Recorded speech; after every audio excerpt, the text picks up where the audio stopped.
মাকে নিয়ে কিছু কথা না বললেই না। মা হচ্ছে এমন একজন চরিত্র, যাকে নিয়ে বললে কথা শেষ হলো না। সত্যি কথা বলতে আমি মাকে অনেক ভালোবাসতাম। তাকে ছাড়া কিছুই বুঝতাম না। দীর্ঘ ৮ বছর চিকিৎসাধীন থাকা অবস্থায়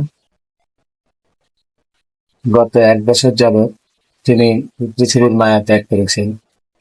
আমাকে ছেড়ে চলে গিয়েছে এই দুনিয়া থেকে। তার জন্য আমার প্রতিনিয়ত কষ্ট হয়, কান্না আসে, খারাপ লাগে। কারণ আমি মাকে জীবনের চেয়েও বেশি ভালোবাসতাম। তো আমার এই কথাগুলো বলার উদ্দেশ্য হচ্ছে, এই সমাজকে, সমাজের মানুষকে, পৃথিবীর মানুষকে এটাই বোঝানো যে যাদের মা নেই তারা বুঝতে পারে মা হারানোর কষ্ট, মা হারানোর যন্ত্রণা কেমন।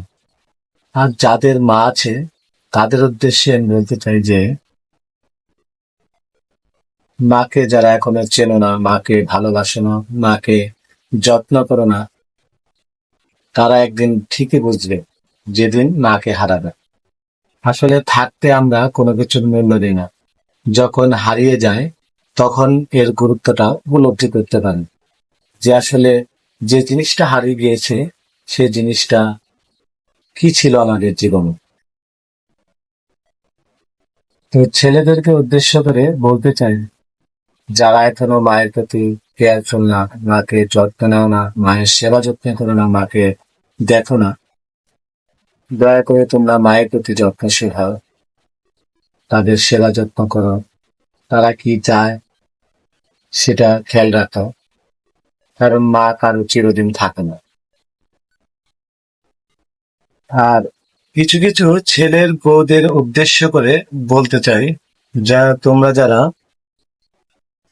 নতুন একটা পরিবারে এসে নিজের স্বামীর মাকে মা বলে মানতে পারো না, তাকে দেখতে পারো না, তার সাথে মায়ের মতো আচরণ করতে পারো না, তাদের উদ্দেশ্যে কথাগুলো। কারণ তোমাদের ঘরেও হয়তো কোনো ভাই আছে। সেক্ষেত্রে যদি তোমার ভাইয়ের বউ তোমার মায়ের সাথে একই ধরনের কাজ করে, তখন তোমার কেমন লাগতে পারে? সেই কথা বিবেচনা করে যদি নতুন একটা পরিবারে এসে স্বামীর সাথে তার মা বাবাকে নিজের মা বাবা বলে মেনে